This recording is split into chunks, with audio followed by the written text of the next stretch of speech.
دین کو ہی پہلے سمجھ لیجئے، ورنہ کیا ہوگا کہ یہ دیکھیے جو بڑا دھوکے باز جو شیطان کے ساتھ لگا ہوا ہے وہ ہم کو کہاں سے کہاں لے جائے گا۔ آج میں جب قربانی کے اوپر آرٹیکلز پڑھتی ہوں، یہ میرا پروگرام کرنے کا منشا بھی اسی وجہ سے تھا کہ ہم اس قدر ذلت اور پستی اور مسکنت میں آ چکے ہیں کہ ہمارے اعمال کی وجہ سے، کہ آج جس کی جو مرضی آتی ہے وہ آرٹیکلز پہ آرٹیکلز لکھ رہا ہوتا ہے، ویڈیو بنا کے بھیج رہے ہوتے ہیں، واٹس ایپ فارورڈ آ رہا ہوتا ہے کہ کس طرح سے ایک بکرا جو ہے وہ معصوم سی شکل ہے اور ایک چاقو لے کے ایک مسلمان کھڑا ہے اس کو ذبح کرنے کے لیے، جیسے اس کے پاس نہ کوئی جذبہ رحم ہے نہ محبت ہے، اور بلکہ انسانیت سے گرا ہوا وہ لگ رہا ہے۔ اور یہ اس قسم کی تصویر کیوں بنائی جاتی ہیں؟ آپ دیکھیں گے کہ جب یہ بات آتی ہے، جب قربانی کا وقت آتا ہے تو تمام لبرل سیکولر لوگوں کا یہ پروپیگنڈا شروع ہو جاتا ہے، ویجیٹیرین والے جو ہوتے ہیں اور ویگن والے وہ بھی شامل ہو جاتے ہیں، اور دھارمک لوگوں کا تو کہنا ہی کیا، وہ تو ان کا لگتا ہے کہ پہل ان کا مشن ہی وہی ہے۔ تو آئیے ہم دیکھتے ہیں کہ اس چیز کو، اس تہوار کو، اس عظیم الشان جو فیسٹیول اللہ نے ہم کو اتنا بلیسڈ فیسٹیول تھا، اس کے ساتھ ہم نے کیا زیادتی کی اور آج ہم کہاں تک پہنچے ہوئے ہیں۔ اگر ہم صرف ہندوستان کی باتیں کریں، ہندوستان کی بات کریں کہ 25 کروڑ کی ہماری آبادی ہے، تو کیا 20 لاکھ بڑے اور چھوٹے جانور قربان ہوتے ہوں گے؟ اب آپ سوچئے کہ ایک حکم سے، اللہ کے ایک حکم سے اتنی بڑی ویلفیئر اسکیم کوئی دنیا میں چلتی ہے؟ جتنی بڑی ویلفیئر اسکیم یہ اللہ چلواتا ہے ایک حکم سے۔ اب پوری دنیا میں جہاں جہاں مسلمان بستے وہاں وہاں ہو رہا ہے۔ ہم صرف ہندوستان پہ فوکس کریں اگر، تب آپ کو اندازہ ہوگا کہ کس طرح سے اللہ نے اس میں خیر ڈالا ہے۔ یہ کھربوں روپے اللہ کی طرف سے، ایک حکم، اللہ کے اس حکم کی وجہ سے کھربوں روپے نکال کر غریبوں کو عزت کے ساتھ روزی روزگار سے اور حلال رزق کو اللہ عام کرتا ہے۔ اب آپ دیکھیے اگر 20 لاکھ جانور قربان ہو رہے ہیں تو کم از کم بولتے 3-4 ارب روپے کا کاروبار ہوتا ہے، کیونکہ یہ یونیفارم سیکٹر نہیں ہے تو اس کے بارے میں ہمیں پوری طرح سے معلوم نہیں پڑتا کتنا، لیکن کم و بیش لوگ کہتے ہیں کہ 3 ارب روپے کی رولنگ ہوتی ہے، اور اکنامی کے جو ماہرین ہیں وہ یہ بات کہتے ہیں کہ اکنامی کو رول کرنے کے لیے پیسہ جو ہے نچلے درجوں کو دیا جائے تاکہ پھر وہ رولنگ ہو۔ اب آپ دیکھیے اس میں رولنگ کیسے ہوتی ہے کہ دنیا کا یہ سب سے بڑا امپلائمنٹ پرووائڈ کرنے والا یہ تہوار ہے، غریب سے غریب کو بھی کچھ نہ کچھ ضرور ملتا ہے۔ جو لوگ اس کے کاروبار میں لگے ہیں، یعنی بکرے پالن میں یا پھر گائے بھینس کے پالنے میں، وہ جانور کو، اپنے مویشی کو کیا کرتے ہیں، پالتے ہیں، پوستے ہیں کہ یہ بقرعید میں کیا ہوں گے، یہ مارکیٹ میں ہمیں بہت سارا ویلیو ملے گا۔ اس میں کوئی ہندو مسلم نہیں ہوتا ہے، اس میں سارے غریب کسان ہوتے ہیں جو اپنے جانوروں کو پالتے ہیں اور پھر منڈی میں لا کے بیچتے ہیں۔ جب منڈی سے وہ ٹرانسپورٹیشن اس بزنس سے جو جڑے ہوئے ہیں، اس میں وہ منڈی تک لانا اور منڈی سے عام آدمی تک پہنچنے میں کئی بار ٹرانسپورٹ یوز ہوتا ہے، تو جو جہاں بھی ہے اس ٹرانسپورٹ بزنس میں ہے، اس کی انکم بھی کئی گنا بڑھ جاتی ہے۔ یہاں تک کہ اس جانور کو ذبح کرنے کے لیے جو چاقو، جو چھری استعمال ہوتی ہے، تو اس کو بنانے والے، اس کو تیز کرنے والے، اس جانور کو کھانے کے لیے جو چیز چاہیے، تو اس کا دانہ، پانی اور اس کا جو پتے اور اس کے ساری ضرورت کی چیزیں، یہ کاروبار الگ لوگ کر رہے ہوتے ہیں۔ اس کے علاوہ آپ دیکھیں گے اس کے کھال سے جو بہت بڑی چمڑے کی انڈسٹری ہے، اور اس چمڑے کی انڈسٹری میں تو ہم کچھ بھی نہیں ہیں، وہ جو کتنی کما کے دے رہی ہے انڈیا کو، ریونیو جنریٹ کرتی ہے۔ آپ تھوڑا گوگل پہ جا کے دیکھیں کہ صرف چمڑے کی انڈسٹری سے کتنا ریونیو جنریٹ ہوتا ہے انڈیا کو۔ وہ اس کاروبار میں کھال خالی ہم پہلے دے دیتے تھے، اب 2 سال سے انہوں نے ایسا سکیمنگ کیا ہوا ہے کہ آپ کھال کو بیچ بھی نہیں سکتے، ورنہ پہلے کچھ 300-400 روپے میں کھال بک جاتی تھی، اب وہ کھال نہیں بکتی، آپ کو ایسے ہی کرنا، لیکن وہ ایسے دکھے آپ کوئی ضائع نہیں کر رہا ہوتا ہے، وہ سب وہ لے کے جا رہے ہوتے فری میں اور اپنے لوگوں کو دے رہے ہوتے ہیں۔ میں ابھی آپ کو بتاؤں گی آگے۔ پھر اس کے بعد آپ دیکھیے کہ جو غریب اس سے جڑا ہوا ہے، اب ہم نے پھر کوئی آدمی لے کر آیا 10 بکرے 8 بکرے، امیر ہے تو اس کو پھر ایک بندہ لگتا ہے، تو پھر کیا ہوتا ہے، امپلائمنٹ جنریٹ ہوتا ہے۔ یہاں تک کہ کوئلسا کا بھی کاروبار بڑھ جاتا ہے، کیونکہ لوگ پارٹیز کر رہے ہیں، باربیکیو کر رہے ہوتے ہیں، اس کو اچھے سے کھایا جاتا ہے، کھلایا جاتا ہے۔ تو یہ ساری چیزیں چل رہی ہوتی. اتنا بڑا امپلائمنٹ کا نا بہت بڑا ذریعہ ہے یہ, اور ساتھ میں ایک ریونیو جنریٹ کرتا ہے. اس کے باوجود ہم ہی کیا بیک فٹ پہ ہوتے ہیں کہ ہم جو ہے اس سے نا ہر آدمی کو بتا رہے ہوتے کہ قربانی کا مطلب کیا ہوتا ہے, ہم قربانی کیا کر رہے ہیں. ہم اتنے زیادہ نا ڈیفینسو ہوتے ہیں اور ہم بہت اپولوجیٹک ہوتے ہیں کہ جیسے لگتا ہے کہ ہم نے مطلب قربانی کر کے ہم نے بہت بڑا دنیا میں ایک بہت بڑا شر پیدا کر دیا, جبکہ یہ اتنا بڑا خیر ہے. اس کو ہم کو بہت زیادہ عزت کے ساتھ, محبت کے ساتھ, احترام کے ساتھ اگر ہم نے کیا ہوتا تو ویسا وہ نظر بھی آتا. پر کیونکہ خود ہمارے اندر, ہماری روح میں, ہمارے دماغ میں, ہمارے دل میں خالی پن ہے, تو وہ بات آئے گی کہاں سے. اس کے علاوہ میں آپ کو ایک بات بتا دوں اس جانور کے تعلق سے کہ بجرنگ دل والوں نے آج کل جس حساب سے اس کو کنٹرول کر رہے ہیں, تو ایک جرنلسٹ تھا, اس جرنلسٹ نے بھیس بدل کر مسلمان کا بھیس بدلا اور 6 مہینہ تک وہ راجستھان سے گجرات کے بارڈر تک کام کر رہا تھا. تو اس کا پورا بلساڑ ڈسٹرکٹ تک اس کا جو تھا وہ اپنا ٹرانسپورٹ پہ گائے, بھینس, پاڑے یہ سب لاتا تھا. تو اس نے اپنا ویڈیو اپلوڈ کیا اور ایک سیمینار میں بتا رہا تھا اپنا ایکسپیرینس کہ بجرنگ دل والے کو وہ گائے کے لیے 14,000 روپیہ ایک ٹرک کا, پاڑے کے لیے 5,000 اور بھینس کے لیے 6,500 وہ دیتا تھا. اور اس کو دینے کے بعد اس نے ایک بار کہا کہ وہ اس کا نام چودھری تھا وہ بجرنگ دل والے کا, تو اس نے کہا اس کی سلیک اچھی ہو گئی تھی کہ آپ میرے تھوڑا سا انکریز کرو, مجھے بامبے تک لے کے جانا ہے. تو کہہ رہا نہیں, بلساڑ تک میرا چلتا ہے, اس کے آگے پھر تیرے کو آگے پیسہ دینا ہوگا.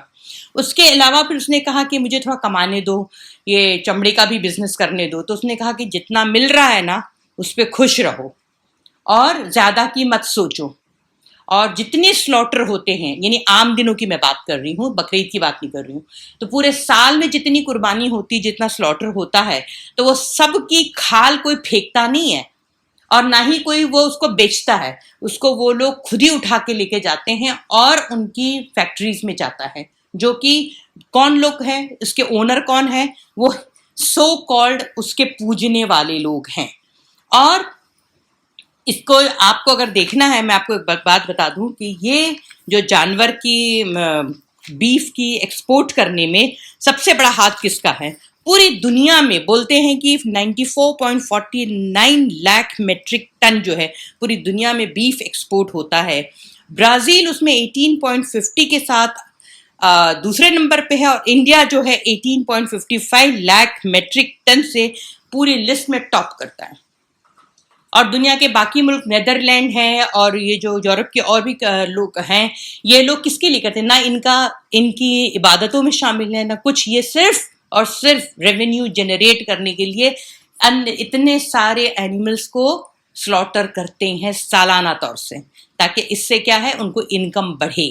اور یہاں پہ ہمیں پاٹھ پڑھایا جاتا ہے کہ گائے ہماری ماتا ہے اور ہم اس کے لیے کچھ بھی کریں گے. اور سوچئے اس جرنلسٹ نے جب چودھری سے بات کی, اس نے بتایا تھا کہ اس کے پاس ایک تصویر تھی, وہ لکشمی جی کی تھی.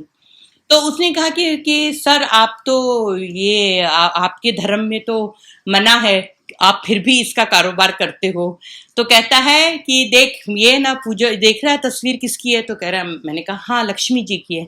تو کہہ رہے میں لکشمی کو پوجتا ہوں, یہ چمڑے کو میں پوجتا نہیں ہوں, جانور کو میں پوجتا نہیں ہوں. یہ میرے کو ایسا میں اس کو کنسیڈر کرتا ہوں کہ یہ چمڑا اور یہ جانور کا کاروبار جو ہے یہ لکشمی کو بھلانے کا ایک طریقہ ہے بس. تو میرے لیے پوجنیہ کیا ہے, لکشمی ہے, پیسہ ہے, مال ہے. اور یہی چیز ہم نے یہاں پر رہ کے ان لوگوں کے ساتھ ان کے اثرات لیتے ہوئے ہمارے لیے بھی سب سے بڑا کیا بن گیا ہے, مال ہو گیا, روپیہ ہو گیا ہے. تو ہم اس کے لیے ہر کمپرومائز کرتے ہیں. اسلام کیا ہے, کیا ہم سے چاہتا ہے, وہ سب بھاڑ میں جائے. میرا سب سے پہلے ہم اٹھتے کے ساتھ ہم کیا چیک کرتے ہیں, ہم کیا کر رہے ہوتے ہیں. آپ کبھی ہر آدمی اپنا پرسنل دیکھے کہ وہ کیا کر رہا ہوتا ہے.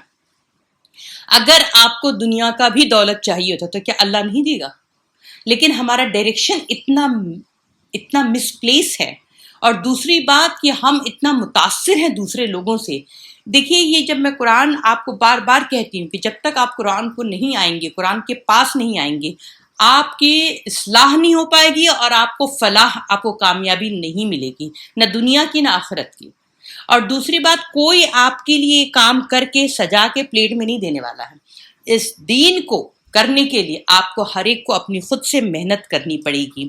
اب آپ دیکھیے، جب اس نے یہ بات بتایا کہ نا یہ میں اس کے لیے کرتا ہوں کہ لکشمی کو پوجنے کے لیے، لکشمی کو کرنے کے لیے کرتا ہوں، تو آپ سوچئے اس تھوڑا سا اگر آپ کے اندر عقل ہوگی، سمجھ ہوگی، تو آپ دیکھیں گے، گوگل کر کے خود دیکھیے کہ ورلڈ کے جو بڑے بڑے بیف ایکسپورٹر انڈیا میں سے کون ہیں، تو آپ کو پتا چلے گا ستیش سابروال الکبیر۔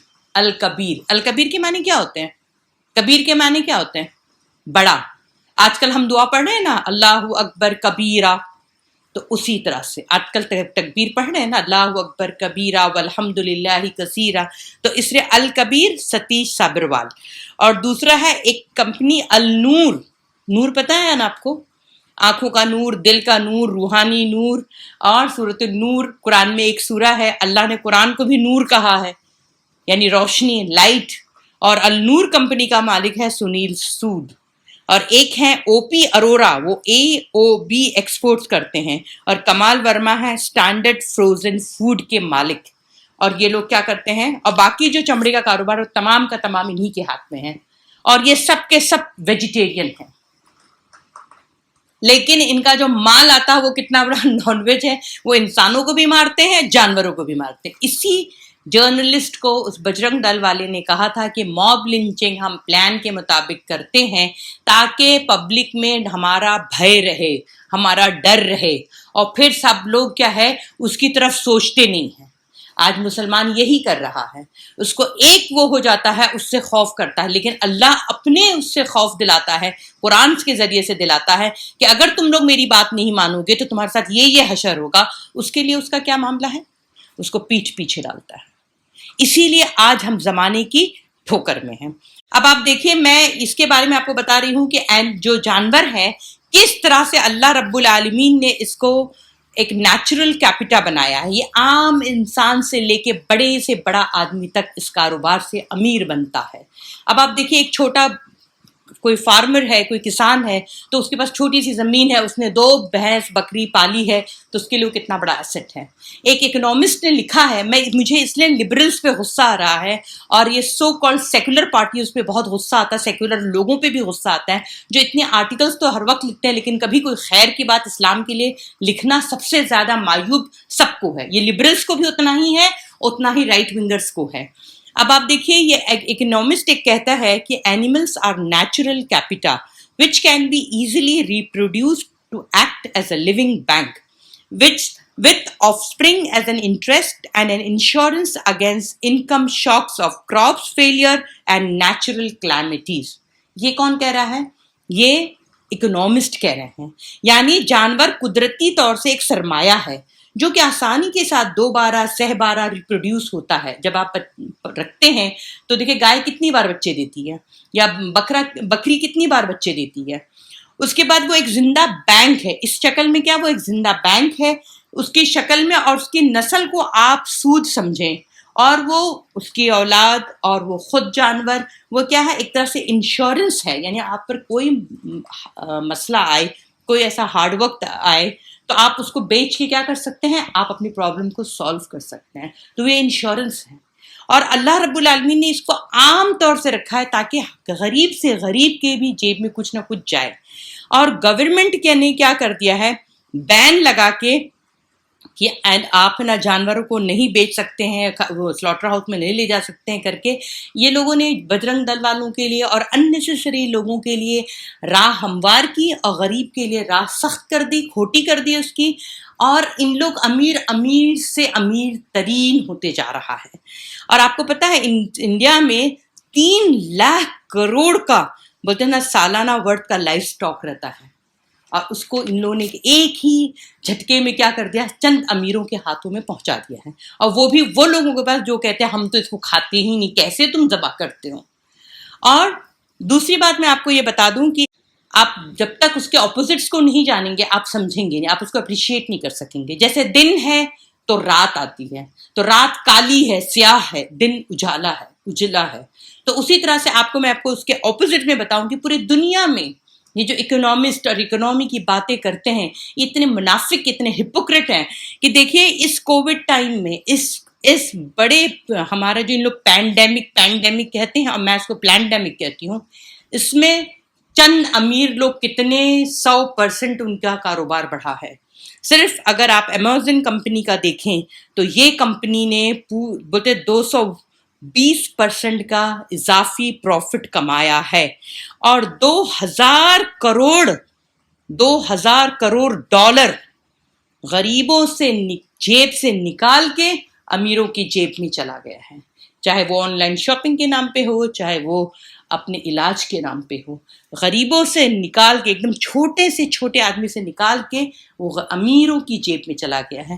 اور یہ انسانیت کا درس، ہمدردی کا درس، رحم کا درس ہمیں دیتے ہیں. یہ ہمیں کیا دیتے؟ یہ ہمارے اعمال ایسے ہیں، ہم نے اپنے صحیح سے اپنی چیزوں کو برتا نہیں ہے، ہم نے اسلام کو پہچانا ہی نہیں ہے. وہ اللہ سبحانہ تعالیٰ صحیح کہتا ہے اسی سورۃ الحج میں کہ حق تو یہ ہے کہ تم نے حق کی قدر ہی نہیں کی. تو ہم اس طرح سے بن گئے کہ آج ہر کوئی منہ اٹھائے منہ پھاڑے کچھ بھی کہتا ہے. دوسرا ایسپیکٹ ہے جو میں آپ کو بتا رہی تھی کہ زکوٰۃ جو ہے، تو زکوٰۃ ایک ایسا منفرد اور مؤثر افیکٹو طریقہ ہے اکنامی کو رول کرنے کا. یہ ورٹیکل آپ سمجھ رہے ہیں، جیسے برج خلیفہ ہے، یہ ورٹیکل. تو یہ آپ دیکھیں گے چند امیر لوگ امیر سے امیر ترین ہوتے چلے جائیں. آپ دیکھیں ریلائنس کا کتنے % بڑھا، آپ جا کے دیکھیں اڈانی کا کتنے % بڑھا ہے. اڈانی نے جب سے اس کو رجسٹر کرا لیا ہے کھانے پینے تیل کو، تو فارمر کو تو کچھ انکم نہیں بڑھی ہے اور کھانے کا تیل 200 سے اوپر چلا گیا ہے، لیکن پبلک کو کچھ فرق ہی نہیں پڑتا ہے. پوری دنیا میں پیٹرول کا دام گرا ہوا ہے، ہم صرف 100+ دے رہے ہیں اور کوئی اکنامی کو کچھ بھی نہیں ہو رہا ہے. اب ہم یہ زکوٰۃ کے بارے میں سن لیجئے. اللہ رب العالمین پر جو زکوٰۃ کو دیا ہے، وہ زکوٰۃ لفظ آیا ہے کہ کوئی چیز جو پاکیزہ ہو، زکوٰۃ سے ہے. تو اس سے کیا ہوتا ہے کہ وہ مال کو پاکیزہ کرتا ہے. تو اللہ کی عبادت کے ہونے کے پہلو سے وہ کیا قلب اور ضمیر کی پاکیزگی نشو و نما ہے.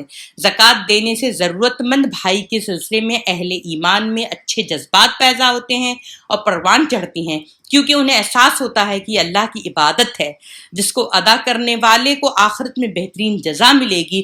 پھر اسے یہ بھی امید ہوتی ہے کہ دنیاوی زندگی میں بھی اس کے اچھے نتائج نکلیں گے اور اس کے مال میں برکت اور بڑھوتری ہوگی. یہی کانسیپٹ ہے کہ انسان زکوٰۃ کو ادا کرتا ہے. اور اس سے کیا ہوتا ہے کہ اس سے جو لوگوں کے پاس ہے اور جو لوگوں کے پاس نہیں ہے، وہ دونوں کے بیچ میں کیا ہے، ایک محبت کا، ایک عقیدت کا جذبہ ہوتا ہے کہ جو لے رہا ہوتا ہے وہ بھی یہ سوچتا ہے کہ میرا یہ بھائی جو ہے، دینی بھائی جو ہے، اس کے پاس ہے تو اس نے ہماری ضرورتوں کا خیال رکھا ہے، اللہ اس کو اور دے. اور جو دے رہا ہوتا ہے وہ یہ سوچ رہا ہوتا ہے کہ اللہ تیرا بہت شکر ہے کہ تو نے ہمیں دینے والوں میں سے بنایا ہے، اور اللہ تیرا بہت شکر ہے کہ تو نے مستحق لوگوں تک ہم یہ بات کو تو پہنچا دے. تو یہ دونوں جذبے کیا ہوتے ہیں، آخر میں جا کے یہ ہوتا ہے کہ آگے اللہ کے آگے جھک جاتے ہیں اور دونوں اللہ کی عبادت کر رہے ہوتے ہیں. اور اسلام میں زکوٰۃ و صدقات کی حیثیت دان و پن کی نہیں ہے کہ جسے دولت مند احسان کے طور پر غریبوں کو دیتے ہیں اور اس کا اس طرح اشتہار دیتے ہیں جو خواہ غریبوں کا پیٹ بھرتا ہو یا نہ بھرتا ہو، مگر اس کی عزت نفس کا خاتمہ ہو جاتا ہے. اور سیم یہی کام کچھ مسلمان کر رہے ہوتے ہیں کہ انہوں نے ایک کاپی بھی دے دی ہوتی ہے، ایک چادر بھی دے دی ہوتی ہے، تو اس کا فوٹو نکال کے پہلے اخباروں میں آتا تھا، آج کل سوشل میڈیا پہ آتا ہے. تو آپ نے تو ایک ہی جگہ اس کا اجر لینا ہے، یا تو اس دنیا میں واہ واہی لے لیں یا تو آخرت میں لے لیں. آپ بولتے ہیں اس طرح سے دینا چاہیے کہ پتہ بھی نہ چلے، اس کی عزت نفس کو مجروح مت کریے. اسلام میں زکوٰۃ دولت مندوں کے مال میں غریبوں کا حق ہے، اللہ کہتا ہے. یہ ایسا نہیں کہ کوئی آپ احسان کر رہے ہیں. اور سورہ زاریات میں اللہ فرماتا ہے کہ ان کے اموال میں سائل اور تہی دست کا حق ہے. اور سورہ معارج میں اللہ فرماتا ہے کہ ان کے اموال میں سائل اور تہی دست کا حق ہے. سورہ دہر میں غریبوں کو مدد کرنے سے مومن کو اللہ کی رضا جوئی ہوتی ہے اور عذاب الہی سے بچنے کا جذبہ ہے. اور یہ چیز اللہ رب العالمین اپنے ذمے لیتا ہے کہ جب تم دو گے تو اس کا مطلب بھرپور تمہیں اس دنیا اور آخرت میں ملے گا. تو یہ دو سکیم ایسی ہے جس سے اللہ رب العالمین کیا کرتا ہے کہ اکنامی کو سرکولیٹ کرتا ہے، اور اس طرح سے کرتا ہے کہ غریب سے غریب عام لوگوں کو بھی پہنچ جائے. اور اس کے برعکس جو لوگ ہیں وہ لوگ کیا کرتے ہیں، وہ جو بھی اسکیم آئے گی تو آپ دیکھیں گے وہ غریبوں سے نوچ کے گھسوٹ کے وہ لوگ لے لیتے. جیسے میں نے آپ کو بتایا کہ 2,000 کروڑ غریب سے لے کے امیر کی جیب میں گیا، چاہے وہ امریکہ سے گیا ہو یا 2,000 کروڑ کی بات کر رہی ہوں. لیکن پورے سال میں یہ لبرلز، یہ سیکولر، یہ سارے لوگ رائٹ ونگرز، وہ جو بھی اکنامی کو سمجھتے ہیں، کوئی نے بھی اس پہ قلم اٹھانے کی ضرورت نہیں سمجھی. لیکن بقرعید اگر آ جائے گی تو آرٹیکلز آپ کو بھرے ملیں گے جس میں پتہ چلتا ہے کہ ایک ایسا تہوار ہے جس سے کیا ہے، سوائے نقصان کے اور سوائے بے رحمی کے کچھ نہیں ہوتا ہے. اور جبکہ معاملہ کیا ہوتا ہے کہ اسی سے وہ خود کما رہے ہوتے ہیں. اور اصل میں کیا ہے نا، دیکھیے اس کا معاملہ بالکل میں جب پڑھ رہی تھی، اس کو کر رہی تھی، تو سلام کی طرح ہے. اللہ رب العالمین نے سلام کو کیا کہا ہے کہ آپس میں محبت کو قائم کرنے کے لیے ایک دوسرے سے سلام میں سبقت کیا کرو. تو اس سے نا یہودیوں کو بہت جلن ہوتی تھی، کیونکہ یہ ایک ایسی گریٹنگ تھی جس سے آپ دعا اور سلامتی ایک دوسرے کو دیتے ہیں. اسی طرح سے مجھے لگتا ہے کہ معاشی طور سے اللہ نے یہ ہمارے ساتھ 2 سسٹم رکھا ہے، قربانی کا اور ایک زکوٰۃ کا، جس سے اتنی بڑی ویلفیئر اسکیم چلتی ہے، امپلائمنٹ ملتا ہے. ان لوگوں کو حسد ہوتی ہے کہ یہ قرآن میں کیسے لکھا ہوا ہے، لیکن جس دن ہم نے غفلت کو، پردے کو ہٹایا، تب ہمیں نظر آئے گی. اب آپ سوچیے کہ جب آپ کو پتا چلے کہ آپ اتنا ریونیو جنریٹ کرانے والوں میں سے ہیں جو قربانی کرتا ہے، تو آپ کتنا اچھا فیل کریں گے اور آپ کتنا معزز فیل کریں گے خود ہی. لیکن آپ خود کیونکہ ہم پتہ ہی نہیں ہے تو دوسرا جو کہہ رہا ہے تو ہم بھی یہ بات کہتے ہیں. اب تو شہروں میں کچھ لوگ ایسے ہیں جو کہتے ہیں کہ کیوں نہیں ہم ہاسپٹلس میں پیسے دے دیتے ہیں، کیوں نہیں ہم کچھ اور کام کرواتے ہیں. آپ کو جو کرنا ہے آپ اپنے دوسرے پیسے سے کریے. لیکن جب سال میں یہ حکم آئے تو اللہ کے آگے کیا ہے، اللہ کے حکم کے آگے ہمیں جھکنے والے بنے اور اللہ سے یہ دعا کریں. آئیے اس عید الاضحیٰ میں ہم یہ دعا کریں کہ اللہ تو ہمیں اپنا وفادار اور اپنا، بولتے نا، اپنا بندہ بنا کے رکھ. دیکھیے ہم نے یہ دین کو ٹھوکروں میں رکھا نا، تو اللہ نے ہمیں زمانے کی ٹھوکر میں رکھ دیا ہے. اور یہ حدیث کا مفہوم بھی ہے کہ میری امت پہ ایک وقت ایسا آئے گا کہ تمام قومیں اس پر ایسے ٹوٹ پڑیں گی جیسے بھوکے دسترخوان پہ ٹوٹ پڑتے ہیں. ہم نے اس دین کو، اس قرآن کو کیا کیا، کھلواڑ بنایا ہے. تو اللہ نے کہا کہ ٹھیک ہے اب کھیلو تم. تو کس طرح سے کھیل ہو رہا ہے؟ آپ نے فٹ بال دیکھا ہے؟ فٹ بال میں 2 ٹیمیں مل کے ایک بال کو کک کر رہی ہوتی ہیں. یہ پورا دنیا جو ہے یہ اسٹیڈیم بنا ہوا ہے، اب پوری قومیں جو ہیں وہ کھلاڑی ہیں، اور ایک مسلمان جو ہے وہ کیا بن گیا ہے، وہ ایک بال بنا ہے اور لوگ اس کو کک مار رہے ہیں کیونکہ آپ نے اس دین کے ساتھ کھلواڑ کیا. تو اب اللہ نے زمانے کے ٹھوکر میں رکھا ہے. جس دن اس سے وفادار ہو جائیں گے، اس سے محبت کریں گے، اس کی اصل کو پہچانیں گے، آپ دیکھیے گا آپ معزز ہوں گے زمانے میں مسلمان ہو کر. وآخر الدعوانا ان الحمد للہ رب العالمین.